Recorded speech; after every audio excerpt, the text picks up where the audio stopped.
guys, welcome back. It's Mandy here on Bruck Family Farm. I can't tell you how excited I am to be filming again. There's just been a couple things going on, not just on the farm, but in our family and personal lives. But we are back. So a few things that I want to go over today is just going to be a general farm update. So in our last video, we left you with the video about Pebbles and Carmela and what happened there. I will link it above if you guys are interested in watching the last video that we had up. But as you saw with our new doe, Honey Bun, she is doing absolutely amazing. She has been growing like a weed, and she is actually ready to be bred here in the next couple weeks. So with this farm update, I want to go over everything that we did for our spring litters. So with the goats, we did end up getting 4 kids, which was wonderful. Now there is a few things that I think we could have done differently, and I want to take note about that because we are still learning here, and because we've gone through the process, we know what works and what we could probably change to make things better.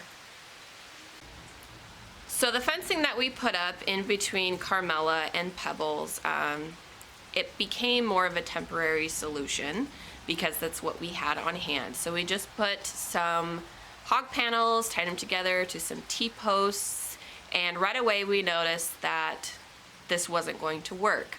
Our goats have horns, and they were getting their heads stuck in the hog fencing. So we had to figure that out. We couldn't take time, obviously, to find a more permanent solution. So what we did was we ended up taking some chicken wire and we tied it to the hog fencing just to try to keep the does from getting their heads stuck in the hog fencing.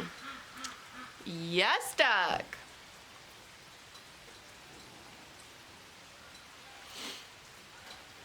Trying to film over here. I know you don't care. So the chicken wire, it wasn't a permanent solution. Over time, and I'm just saying probably in a few weeks, the goats, they were just jumping up on it, and it just wasn't a permanent solution, and I realized that very quickly. So that is something that we are going to be changing this year. Instead of using hog fencing, I want to find some sort of fencing that has the smaller holes, something that I won't have to worry about putting chicken wire up in the middle of the night trying to keep goats from getting their heads stuck. So that is number one that needs to change before we have kids here on the farm again. Other than that, everything went really smoothly. I can't think of anything else that I would have changed for our goats and our kidding season. Everything went smooth. We had healthy babies. The weaning process was a lot easier than I thought it was going to be. Milking 2 goats was something, I've never milked goats before since this past season, so that was something I had to get used to. It's definitely a commitment. You have to do it morning and night, or you're not gonna get that doe's milk production to be where it can be. So that was something that took a lot of my time, but I learned a lot, and my goal was to have 5 breeding does for this year. That's obviously not going to happen. I would have had 3 if we were able to keep Carmela, but right now I only have 2 does. So it's going to be same as last season. I'll only have 2 goats to milk. I do want to get more goats in the future, but we are where we are, and I'm completely content with that. Now moving on to the pigs. I really like what we came up with for the carport. It worked out really well with the sow to have her babies in there. I wish it was bigger for her. I really do, because it works great for probably the first 4 weeks. But when the piglets get bigger, I really want them to have more space to run around. But because our permanent hog structure isn't up yet, that is something that I really hope we get to. But as I said in the beginning, there's just been a lot going on that has taken our attention away from the farm. But moving into fall, things will be slower. I won't have the garden. We don't have any babies yet, so hopefully we'll be able to start working on that soon. The sow back into our general pig fencing.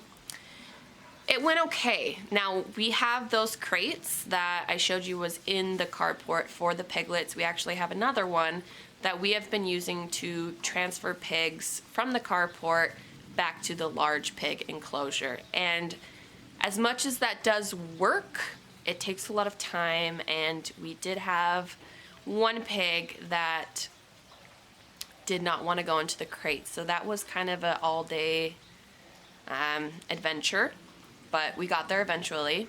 We do have 2 pigs left over from our previous litter that we are going to be growing for our food. We do have that pig that we traded for Cody's cousin. She won't be ready to breed probably next spring, but maybe next fall, because our boar is so large. We have to make sure that she gets up to the right size before he's able to breed with her. So hopefully by this time next year, we will be having 2 sows bred for our fall piglets. Now our sow is in there right now with our boar, and she has been showing signs of being bred. So pigs are only pregnant for 3 months, 3 weeks, and 3 days.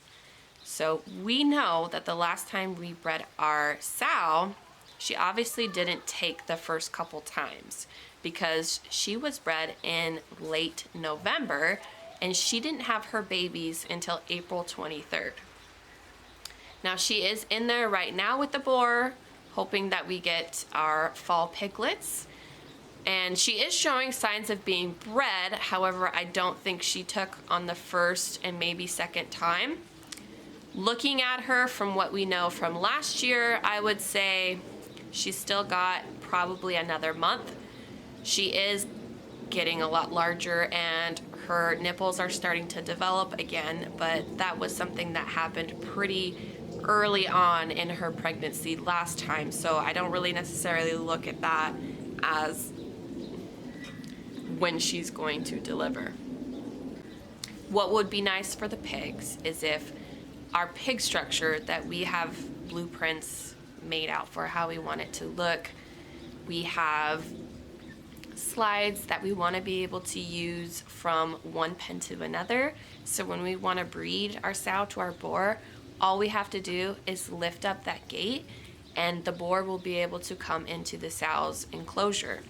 But we don't have that, so right now we're having to manually move the sow every time we want to breed her. And as much as it works, it could be a lot easier, and that is something that we are hopefully going to be doing. So those couple things is all I can come up with as far as what we can do here on the farm to make things more productive for the pigs and the goats. Now it is October 22nd and we will be breeding our goats just after Halloween. So that is coming up here very soon. What we are going to do is just take our full Nigerian dwarf buck that we have and we are going to move him into Pebbles and Honey Bun's enclosure. In my garden video, I will also be going over what vegetables and flowers worked out for me really well and what I would like to change for next year. So if you're going to be interested in that, that will be the next video that I come out with. Thank you so much for watching today's video. I really do appreciate you guys, and I'll see you soon.